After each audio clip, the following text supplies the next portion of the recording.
point, which in this case is the zenith, the point directly overhead. Okay? Here's a person standing up, taking a photograph, looking downward, probably standing up on a water tower. Again, if you draw lines parallel to these parts of the structure here, you see that they meet again at a vanishing point. In this case, the nadir, the point directly below. So now, if we go back to the Last Supper, and this was the comment that you made, Mark. If you draw lines parallel to the corners here of the room in which the disciples and Christ are in, you see that those lines converge at a vanishing point, which not coincidentally intersects here the head of Christ. And the reason why Leonardo did this is to bring the viewer's focus to the center of attention, which is Christ in this particular painting. Okay? Now, the number of vanishing points that an object has depends on its orientation relative to the picture plane. Okay? Here, there are only sort of one set of edges here that recede from the viewer. Okay? These edges here are parallel to the picture plane. So there's only one vanishing point when a cube is oriented that way. If you now take that cube and you just turn it, rotate it, then you see that these lines here, these edges, are parallel lines which recede from the viewer and hence meet at a vanishing point. These edges here are defined parallel lines which again meet at a vanishing point. So there are two vanishing points for this orientation of the cube. And finally, if you now tilt the cube, in addition to turning it, you have three vanishing points. All of the edges recede from the viewer. Okay? Here's a print of Escher's called Tower of Babel, done in 1928. It's a classic example of a drawing done in three-point perspective. Okay, so you imagine you're a bird or in a helicopter looking down on this structure here. If you draw these lines here and extend them back, you'll see that they'll meet at a vanishing point, which is on the horizon. Similarly with the blue lines here, and then the green lines converge at a vanishing point, which is down below. It's the nadir point. Okay, so that's linear perspective. Curvilinear perspective is similar to linear perspective, except that you don't project on a flat picture plane, you project onto a curved surface. Okay? So here, I take the curved surface to be a cylinder. So this is cylindrical perspective. And this is the type of perspective that you would have if you wanted to take a panoramic, say, photo of some scene. Okay? And I'll show you that in just a second. Okay? If you orient the cylinder in a different direction, okay, then you would have, again, cylindrical perspective. But now, if you look up, you would see the nadir point here, and down below here, if you look above, you see the zenith point, down below is the nadir point here. So this orientation of the cylinder is appropriate when, for example, you're looking up at a skyscraper and then looking down below as well. And finally, for spherical perspective, you imagine the eye of the viewer or the artist centered at a sphere. Again, all you would do operationally is you would just make marks where you see the object, where these rays of light intersect the spherical surface. Okay? So you make those marks, and then in order to get something that you could represent on a flat two-dimensional piece of paper, you would take the marks on, say, a hemisphere, and then you just project orthogonally onto a two-dimensional disc spanning the hemisphere. For the cylinder, it's actually simpler because the cylinder is flat. So if you make the marks here on the cylinder corresponding to where the rays of light intersect the cylinder than to get a representation on a flat two-dimensional piece of paper.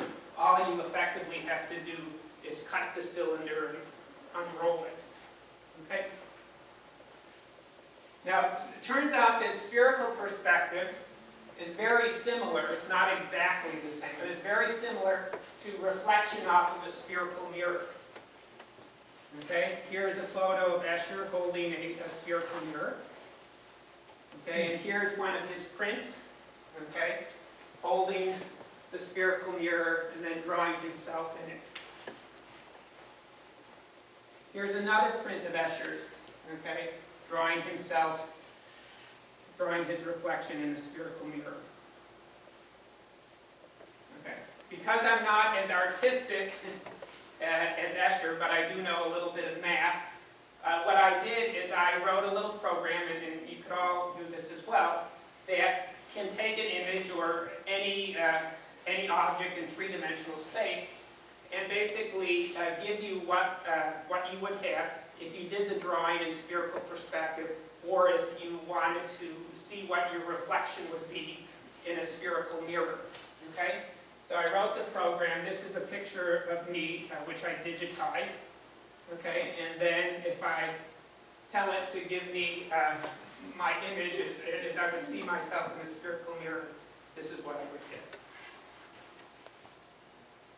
Okay. Let me turn the lights on for just a second. Okay, and I really encourage you to come down afterward and take a look. I have here a very nice spherical mirror that you can look at. It's great.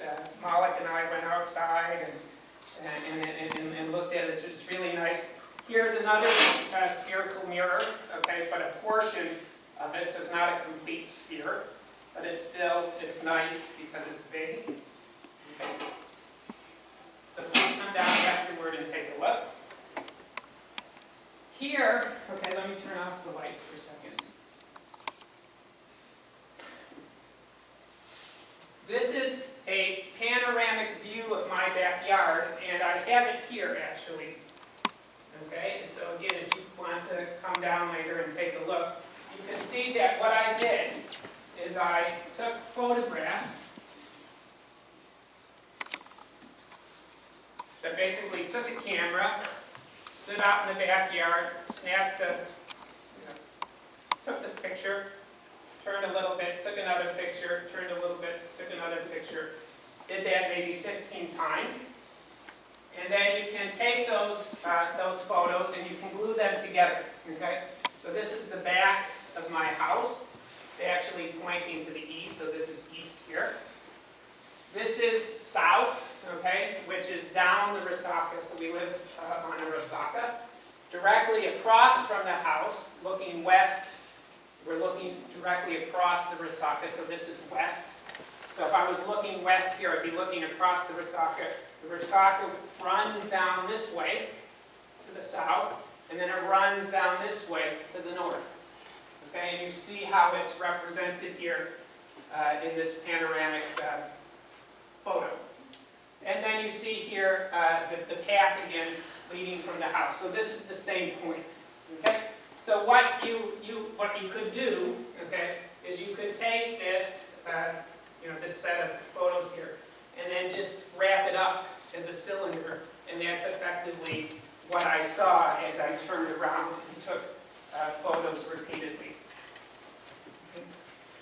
Now the interesting thing for the mathematicians and the physicists in the room is that when you have curvilinear perspective, then straight lines in space don't necessarily map to straight lines on the picture. Okay? If you look at the tree line here,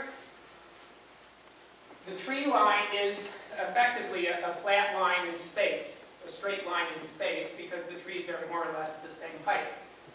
But in this panoramic cylindrical perspective representation of it, you see that the tree line actually traces out a nice curve called the sinusoid. Okay? The nodes of the sinusoid here are at north and south because directly across is west. Yes? The question is the horizon line goes to a sinusoid? This, the horizon line would be the center here, would be a straight line right across. Okay, it would be a horizontal line through the nodes of the sinusoid.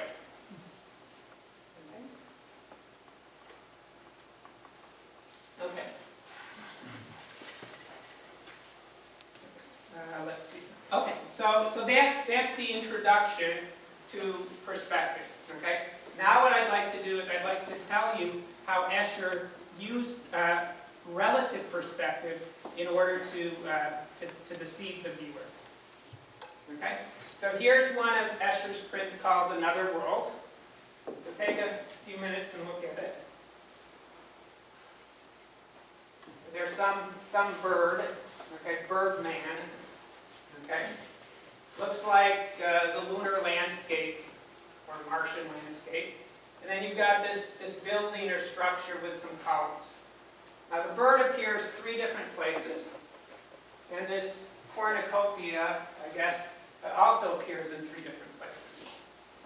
You look at it first, okay, it seems reasonable enough. But the more you stare at it, the more you see that there's some sort of inconsistency here, okay? Because the surface of the moon or the Martian landscape here, you don't see it over here, okay?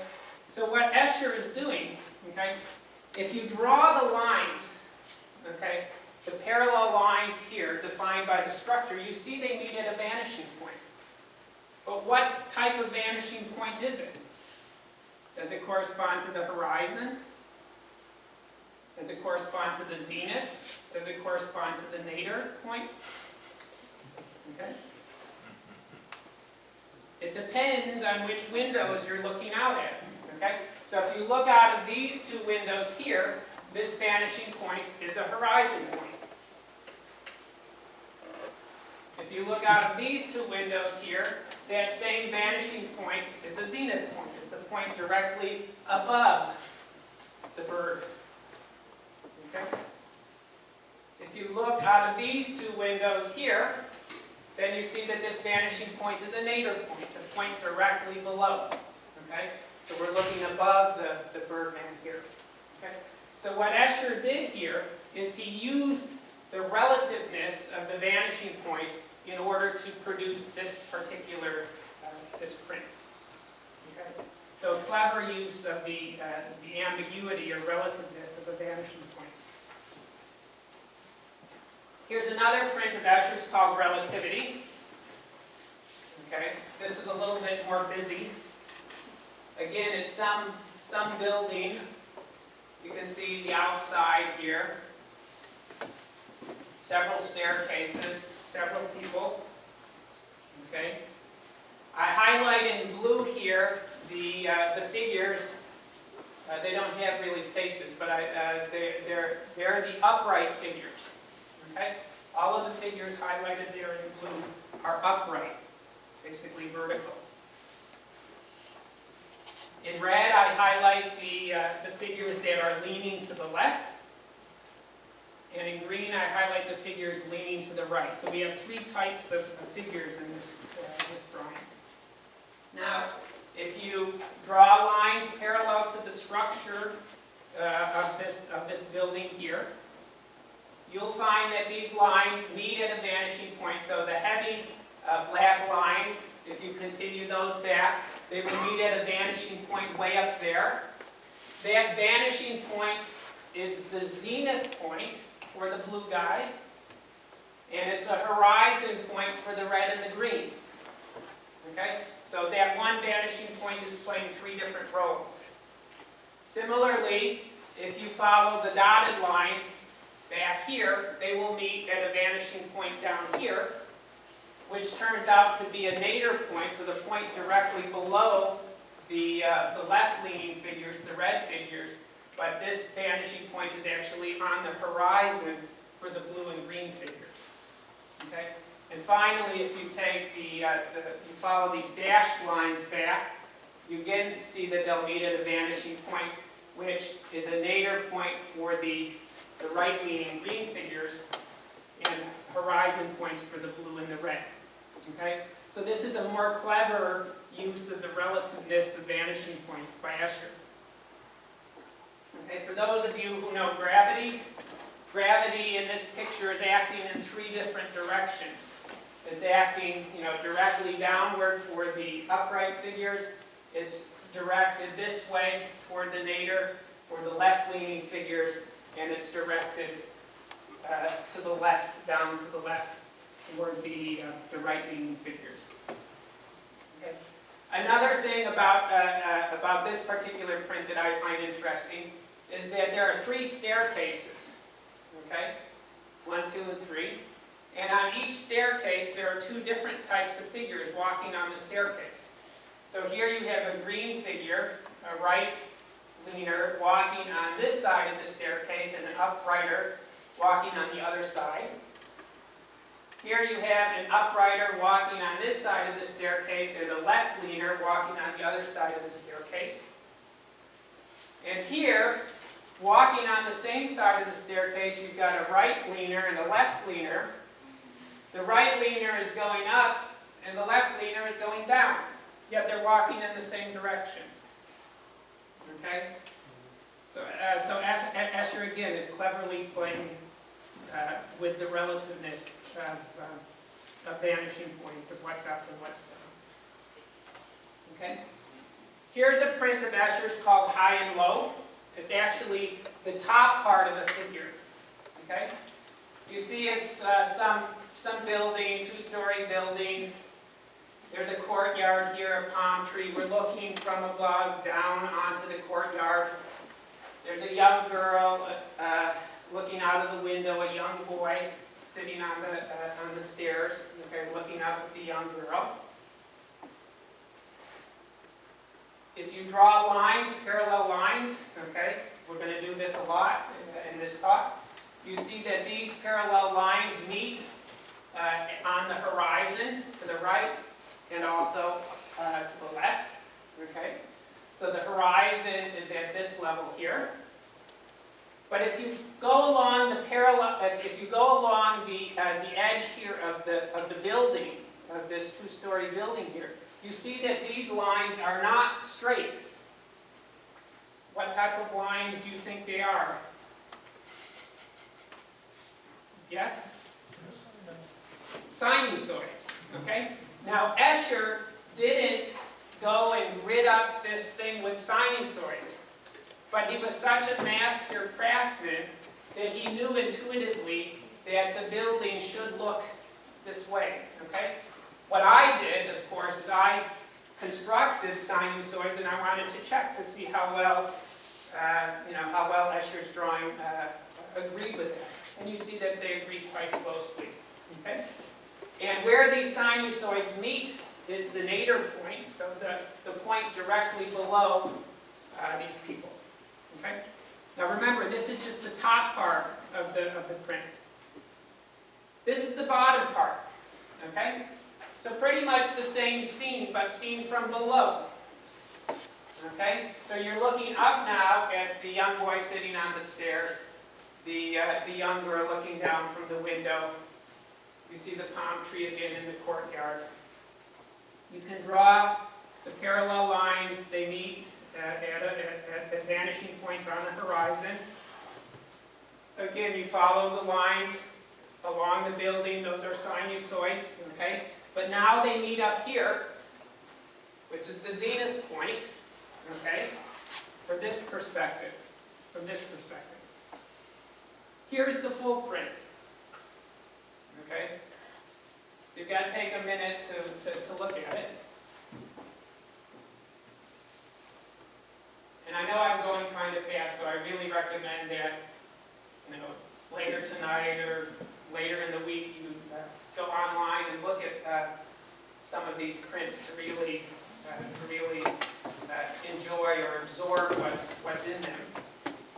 Okay, so this is what we were looking at initially.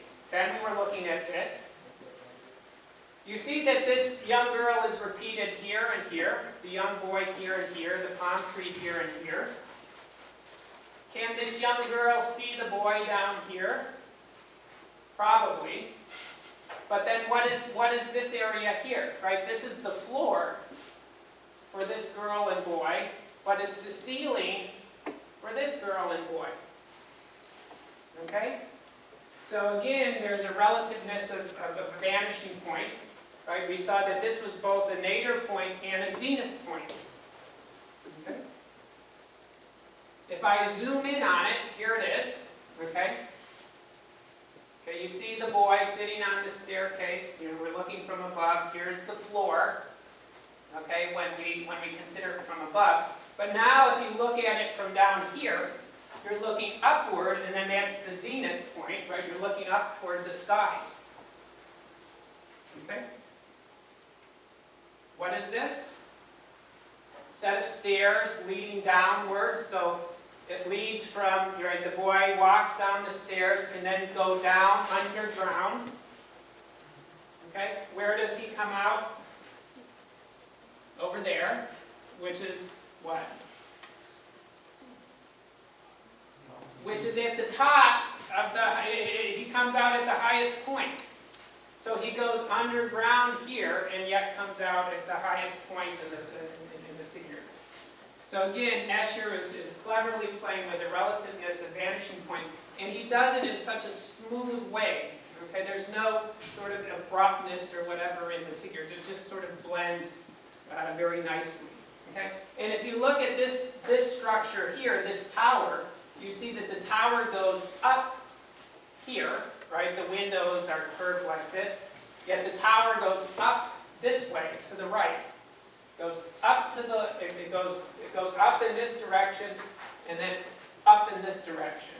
Okay?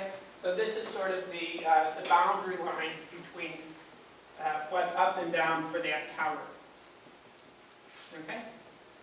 Okay, here's another way that Escher deceives us, okay? And he uses this thing called perspective reversal.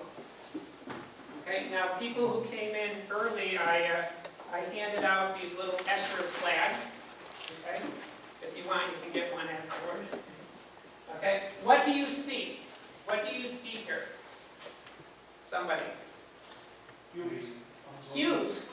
You don't see a geometric shape, sort of a hexagon with some different colored rhomboids. You see cubes. What cubes? Where are your cubes? Is this a cube up here? Yeah. Okay, so you see a cube here. So that's the top of the cube. This is the top of another cube. 3 cubes. That's what you would see if you were looking from above. Does anybody see something different?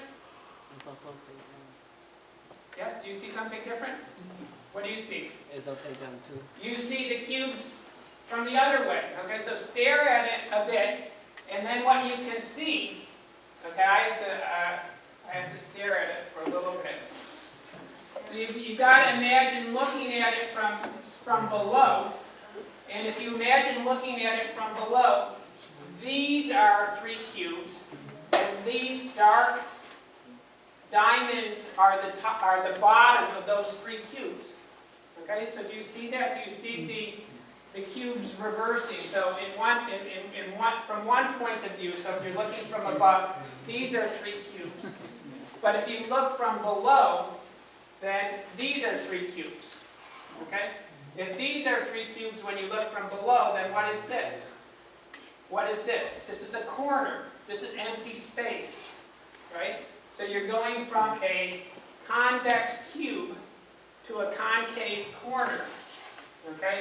Your mind is flipping back and forth between those 2 interpretations, okay? And both interpretations are equally valid.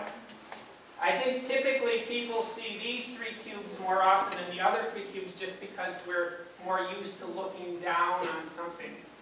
But if you look, you know, if you imagine your point of view looking from below there, then you can see these 3 cubes here, and then this is just a corner. Okay? What do you see here? Is this are these footprints here convex or concave? Both of them. Talking about both of them. Do you see this as sticking out or going in? No. Sticking out. Okay. What do you see now? They're thinking in. Now they're in? Okay, so let's go back. So you see those as out? And You see those as in? yeah. It's the same photo, just turned 180 degrees. Exactly the same photo, but turned 180 degrees. Do you know why we see this as concave and why we see this typically as convex? Sun is above. Because the sun, we're interpreting the sun as coming from above. And if the sun is coming from above, then the only way that you're going to get the white highlight here and the shadow here is if this footprint sticks out, right? So this is a convex object. Here, again, if the sun is above, then if you get the highlight here and the shadow here, then you can get that if the footprint is actually concave. Is this convex or concave? What do you see here? What does it look like? Looks like a face. It's actually Obama painted white. Okay? Do you see this as sticking out or going in? Sticking out. Sticking out. It's actually going in. Okay? And here it is here. Okay? I don't know if you can see it. Okay? But afterward, if you can't see it now, then come down later and take a look. But this is the basically the orientation of the mask, which was used to produce this photo here. And Robert can verify, because he was there when I took the photo. And the neat thing about this is that as you walk around, the face actually follows you. Okay? So if you look at it, I mean, to make the effect a little bit more dramatic, if you close an eye, I think you can see it better. But basically, this is a concave, right? You can see here, I'm sticking my hand right here. This is concave, yet it appears to us as being convex, sticking out. Okay? So it's just like the cube, just like the cube example. Okay? Here's a print of Escher's called Cube with Magic Ribbons. Okay? Here are the ribbons here. What do you see here? Is this sticking out or sticking in? Sticking out. Okay? I think it's pretty obvious that this is sticking out. What about these here? Out. As you move here, is it still sticking out? Maybe. Right? If you follow this, then I think you're biased to seeing this as sticking out, being a protrusion with an indentation here. But if you stare at it a little bit, you can see it instead as an indentation with a little spherical ball inside. You have to go like this. Yeah. I mean, so if you look here, for example, I see this very clearly as being some concave thing with a little spherical ball here. Okay?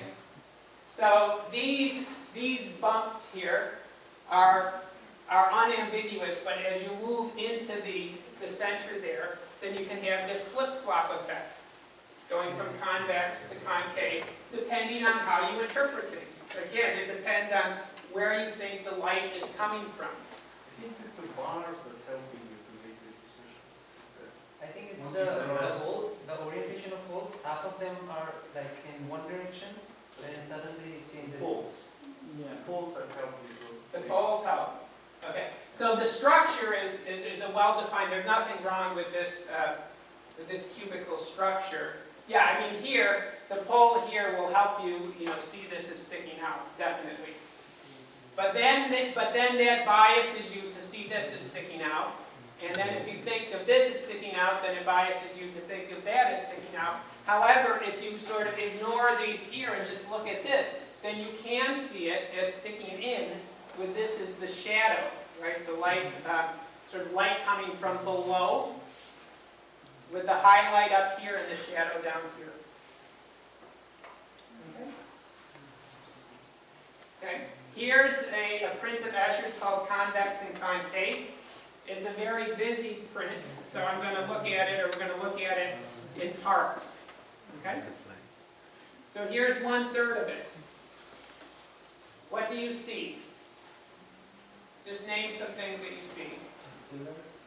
Excuse me? A pillar. A pillar. Is this a pillar? Is it sticking out? I see it as going in. Right? I mean, this is like a little staircase, so this is convex, but I don't see this as a pillar here. I see it as an indented pillar. If you focus on this thing, then it looks like a pillar. For me to... Yeah, it can be either, right? I mean, it can be either depending on how you choose to look at it. But because of other figures in this particular part of the drawing, it helps you to bias things in one particular direction. So this here, do you interpret as being convex or concave? Convex. It's a roof of a little, I don't know what it's called, but you can go underneath this roof here. These are stairs, okay? Just like this guy climbing the ladder. There's a little boat here, a guy in a boat going underneath this archway. Okay? That's what you look at, or that's what you see if you look at the left-hand side. If you look at the right-hand side, okay, again we have somebody climbing a ladder. Is this now a pillar, or is it an indented pillar? So now it becomes a real upper part, convex pillar. but the bottom part is concave. But now what do you see? You see this here is concave or convex? Concave. Yes, if you look at it from below, this now becomes concave. Okay, so stare at it for a bit. What used to be convex, which used to be little steps here, now becomes indentations in the corner of a room. Right, do you see that? Again, if you're looking at it from below, looking upward, you see this as being concave. You see the pillar as being convex. You see this here as being part of an arch. Although this is kind of screwy here. Okay, you see a part of a pillar. It's funny how this flag is sticking out. It doesn't seem to be sticking in the right direction. And if you look here, right, this flag contains the little cubes that we looked at earlier. So that's why I call them Escher flag. Okay? Now look at the middle.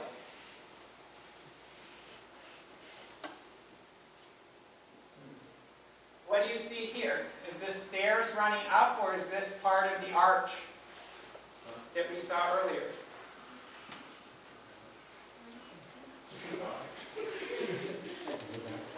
Well, I mean, this guy sitting here, you think he can go climb up these stairs here. But according to this guy playing the bugle or trumpet, it's an arch. What is this? It's a lamp. Doing what? Hanging from the ceiling. But how can this be hanging from the ceiling if this guy is sitting on the floor? What is this?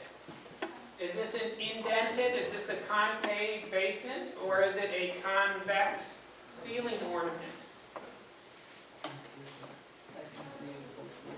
Okay. What about this here? What is this? Is this a roof, or is this a convex roof which this guy can jump onto, or is it the arch for this guy here? I think if you draw a line directly in the middle, everything on the right is you're looking from underneath, and everything on the left is you're looking from above. That's right. Yeah. So here in the middle third, you have this ambiguity because you've got sort of concave things here primarily and convex things over on this side. Okay? But he again sort of fuses the two together very nicely. Okay? There isn't an abrupt junction, although as you say, Malik, if you just sort of focus your attention to the right of this line here, you'll see most objects as being concave. I find this rather interesting here. Okay? Because, let's see, you can either view this as a gecko climbing on a convex, right? Or you can view it here, I was viewing it the other, you can view this as a gecko climbing up on a staircase. Do people see that? If you just focus here on this guy, that's a gecko just climbing up on a little staircase. But if you look at this one here, he's a gecko, this is like the ceiling. Right, so this structure here alternates between being convex and concave, depending on whether you're focusing on this gecko or lizard or this one here. Okay? So this is the whole print. Okay, so the last thing that I want to talk about is impossible objects. Okay, Escher's depiction of those. What do you see here? Cube. A cube. Really? Even in this orientation? Okay. I think if I rotated it, it becomes more obvious that it's a cube. Okay? And this is named after Necker in 1832. I think he was a crystallographer who noted that these line drawings of crystals were being interpreted as cubical structures. Now, what do you see here? What type of cube is this? How do you see the cube oriented?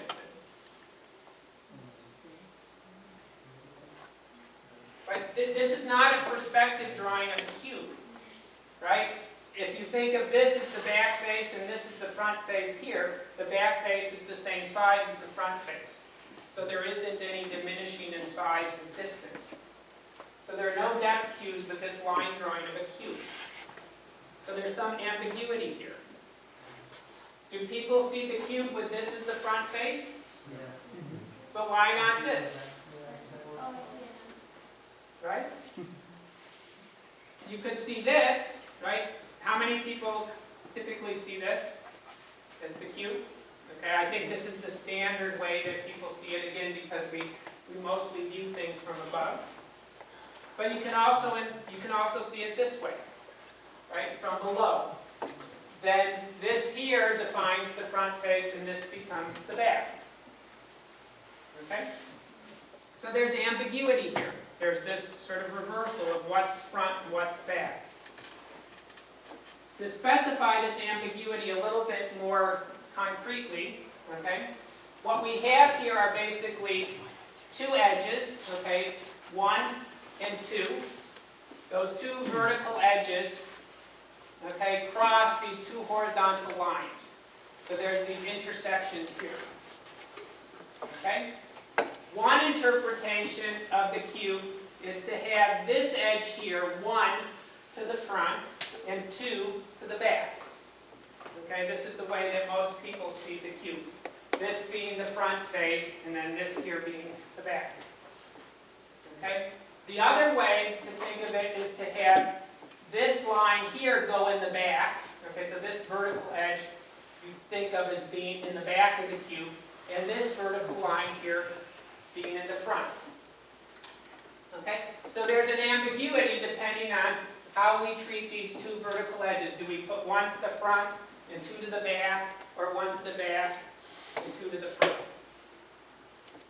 Are there other possible combinations here? If you've got two things that can be oriented sort of two different ways, what am I missing? I put 1 to the front, 2 to the back. Here I put 1 to the back and 2 to the front. What about the... Anton, you should be able to... there's one where it's not a cube, but like a pyramid. I can put 1 in the front and 2 in the front.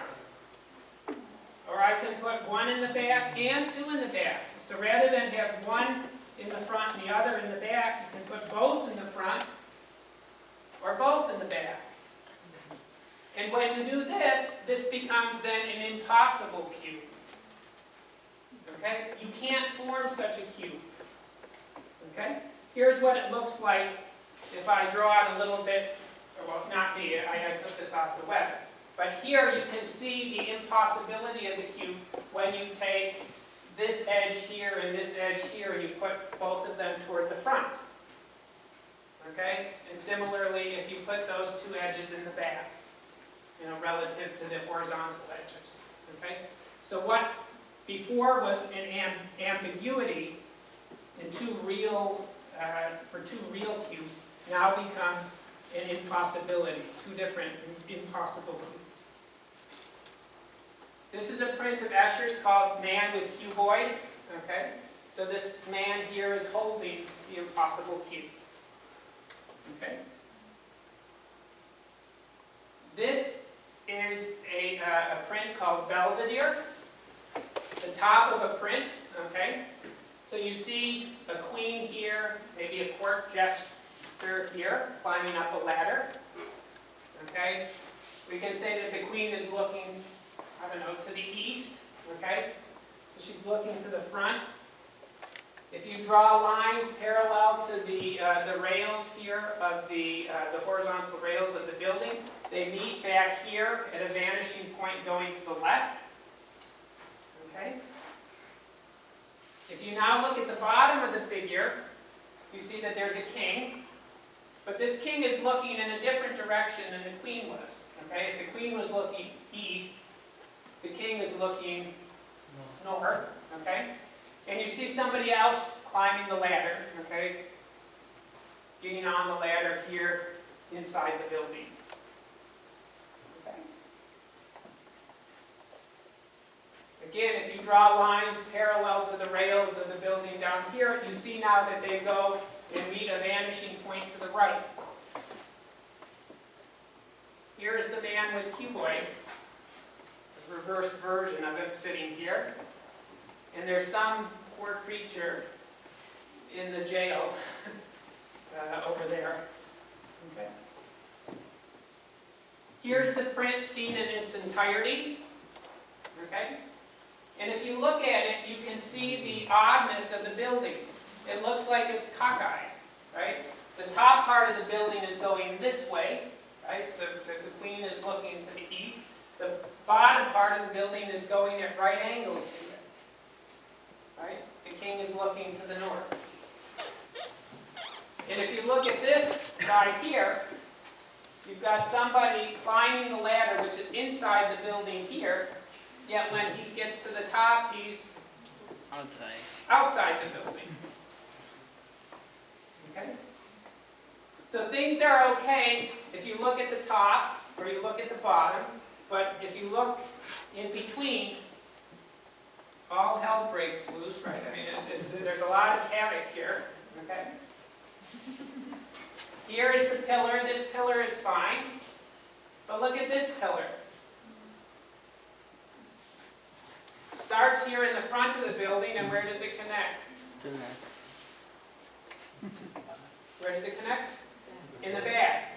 This pillar starts in the back and connects in the front.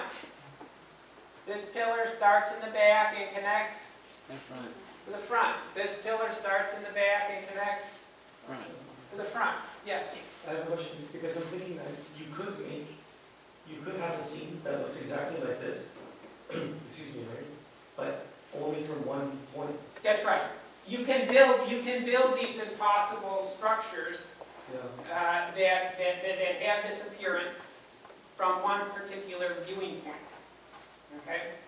But that gets back to the key point that, you know, in taking a two-dimensional image and trying to interpret it as a three-dimensional object, there's this ambiguity. But you're right, you're absolutely right. And here you can see again this guy starting within the building, but then the guy higher up is outside. Okay? This is an impossible triangle called a tribar. And for the relativists or physicists in the room, it was created by Roger Penrose, okay, when he was a graduate student. Published in this British journal Psychology 1958. He was inspired by Escher's prints. He went to a math conference in Amsterdam there was a showing of Escher's prints. Escher wasn't famous at the time. Penrose was taken aback. He was, excited by what he saw. And when he left the conference, he said that he decided to try to create some impossible object himself. Okay? So he saw, I think, the print relativity, where there were these three different directions of gravity. So Penrose then, Roger Penrose came up with this. This is called the tribar, okay? Which, like the other things we've seen, is a locally possible object. So each corner of it is perfectly fine. But taken as a whole, it's globally impossible.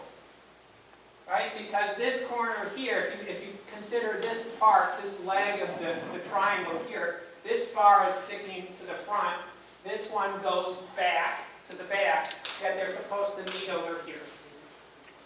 Okay?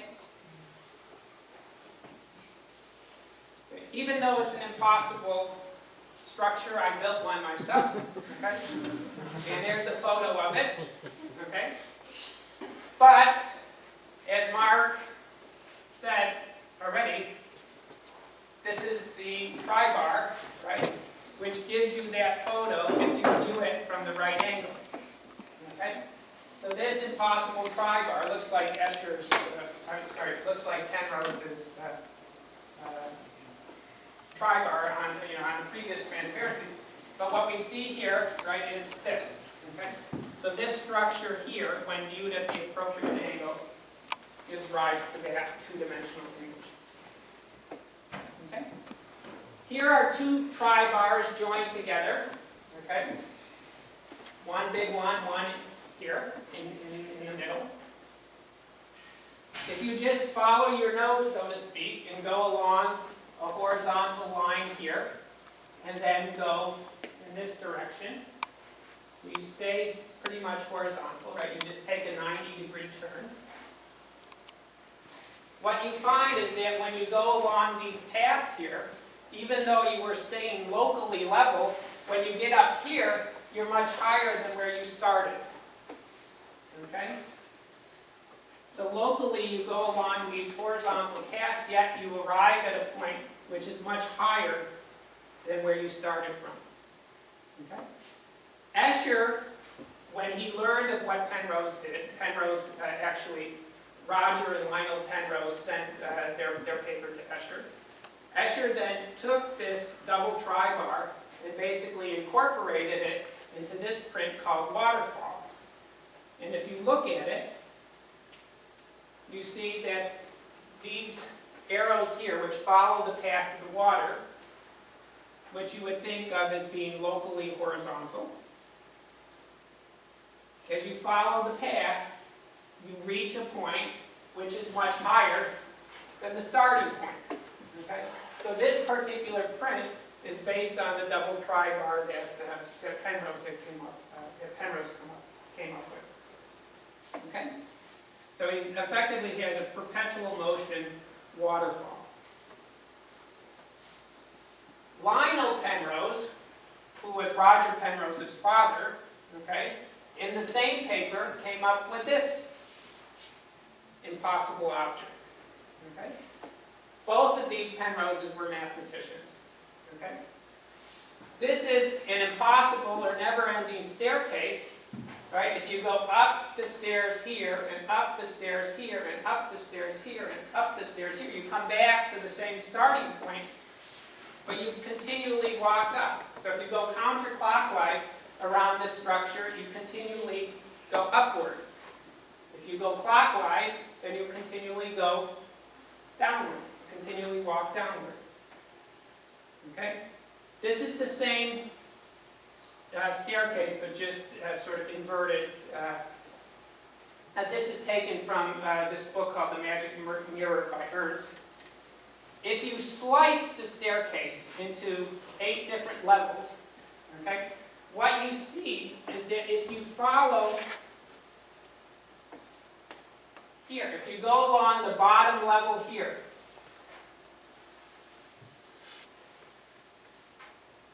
you wind up higher than what you started with. So just like with the tribar, Locally, you go along level paths, horizontal path, yet you wind up 8 levels higher than what you started with. Okay? Now the stairs, if you follow the stairs, you see here that 2 steps here correspond to 1 level.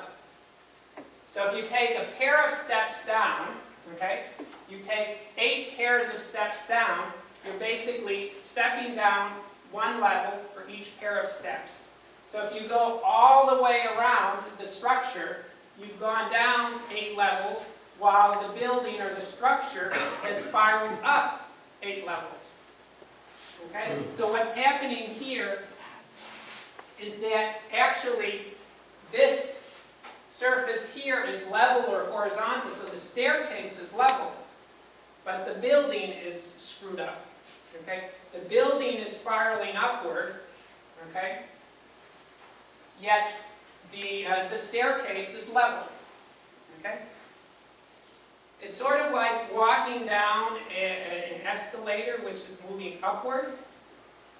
Right? If the escalator is moving upward and you take a step downward at just the right rate, then you end up going nowhere. The same thing is happening here, is that each pair of steps downward compensates for the building spiraling upward. Okay? So the staircase is actually okay, it's the building that's skewed. And here's the last print that I want to show you, called Ascending and Descending by Escher. It basically utilizes this never-ending staircase. Okay? It looks like some sort of monastery. The figures here have hoods, okay, so they're probably monks. And you have a set of monks going around the staircase counterclockwise. They're going down the stairs. And then you've got another set of monks going in the opposite direction clockwise around the staircase, continually going upward. Okay? So they're in a state of eternal penance, if you will, always walking, always going up, yet never getting anywhere. Okay? There are 2 monks, however, who refuse to take part in this myth of Sisyphus. Okay? They don't, I think they're the smart ones that don't take part in this never-ending walk around the staircase. Okay? And again, if you just draw the lines parallel to what should be a level part of the building, you see that if you follow those lines around, you wind up much higher than what you started with. So this is what we saw with the staircase on its own. Okay? If I draw lines parallel to the staircase here, this is actually the level surface. And if you wanted to put that level surface on a real building that could exist, then you would have to build the building like this. Okay? So this here, this structure in blue would be a building where this top blue quadrilateral would correspond to a level surface. Okay? And if you come down later, you can see a milk carton version of that here. Okay? The staircase is basically level, but then I've drawn black lines here showing this building here that would be spiraling upward relative to that. Okay, so I've gone well over time, so let me just quickly summarize. So these were the 2 key points that we talked about earlier, that there's an ambiguity in interpreting 2-dimensional images as 3-dimensional objects. And basically what Escher did was use that ambiguity in order to deceive or trick the viewer. And these are some of the prints that we looked at. I started with a quote by Escher. Let me end with a quote. Okay? In my opinion, an impossible situation only really stands out when the impossibility is not immediately obvious. If you want to draw attention to something impossible, you must try to deceive first yourself and then your audience by presenting your work in such a way that the impossible element is veiled and a superficial observer would not even notice it. Okay, so it's a subtle effect. There should be a mysteriousness that does not immediately hit the eye. So that's the thing that I find intriguing about Escher's work, is that these impossible prints that he's produced are done in a very subtle way. You first look at it, it looks like a reasonable thing, but the more that you look at it, the more you realize that it's impossible. Okay? So if you want to learn more, here are some books which I highly recommend. This Magic Mirror of M.C. Escher by Bruno Ernst is the best book for this stuff. So that's it.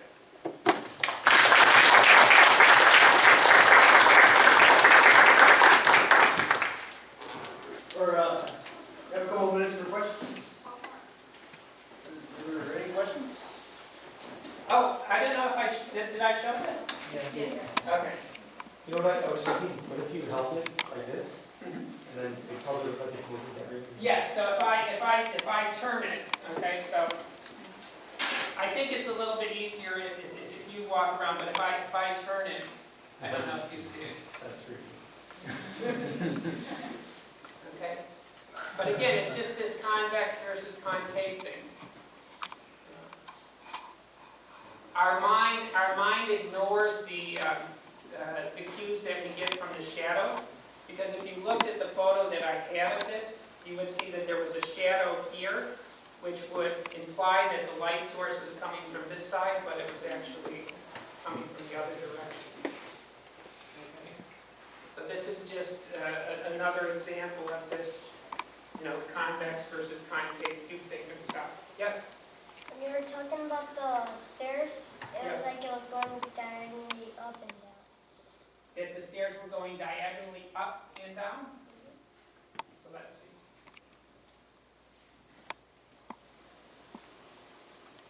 On this one here, or this one?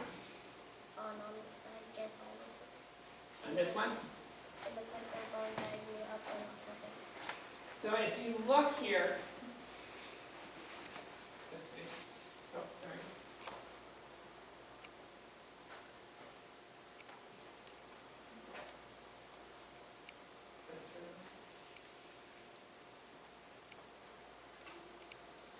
Okay. So the way it's done is that if you compare the staircase here to the bottom of the structure, the stairs are going down here. Similarly over here, they're going down relative to this line here, and then down here as well. So do you see the stairs sort of going down as you go here, here, here? Yes? Okay, but the thing is that if you follow this, this level, this level line here across, you find out that that this can't exist. So the building is all screwed up. There's a nice video actually on YouTube showing a construction of this. Okay, just like I did here, you can build this impossible staircase. In reality, such that if you look at it from the appropriate angle, it looks exactly like this. Just like I built this structure here, which if you look at it from the appropriate angle, looks like Penrose's tribar. Okay. Yes? Just a related question. You can't do it physically, right? I mean, if you did a physical model from one perspective and you rotated it, you would see that it was all messed up. That's right, that's right. But have you seen anything where if they had a computer, and they generate a computer frame of that, and then they can show it rotating, Yes. but sort of make it consistent? No, so, I mean, is it possible because this is picked from some perspective, right? yeah, let And then me, you pick it like the perspective from the left, but make it consistent. yeah, Robert, do you know how to, let's see. If we try, if you give me 1 minute here, I don't know how to use. If I want to access the internet, where do I? Look if I want to. Yeah, so this is impossible.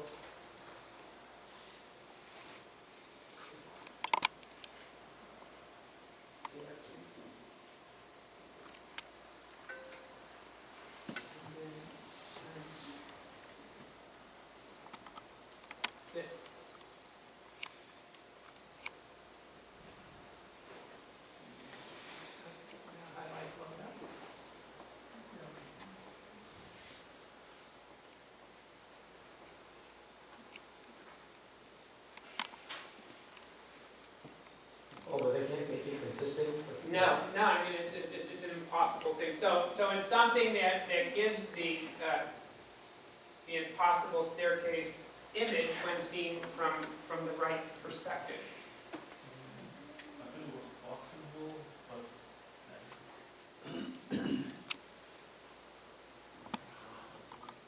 So it's just like this. It's the same sort of thing. Have a figure that you can continue Yeah, to like- change.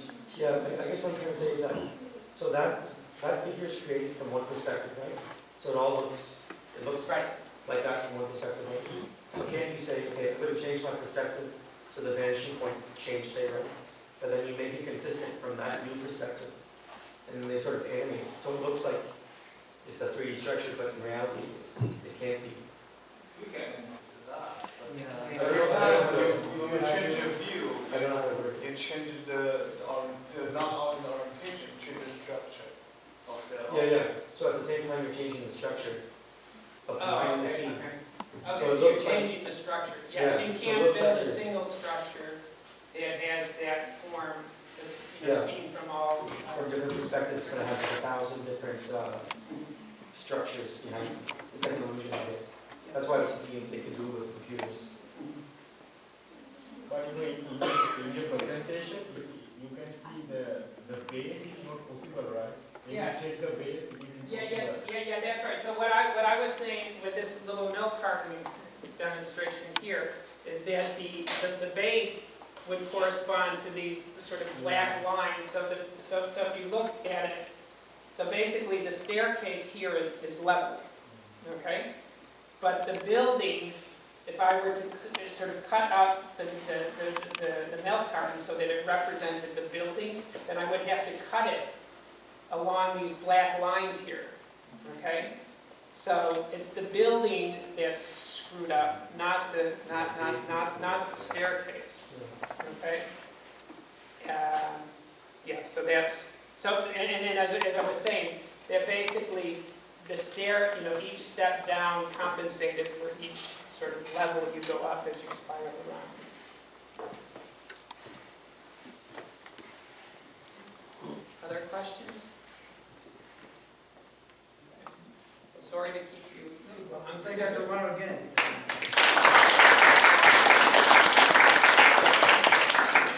Thanks, everybody, for being here. I appreciate it. If you need to sign in, I have some sign-in sheets here. So let me, I had to sign in for the class.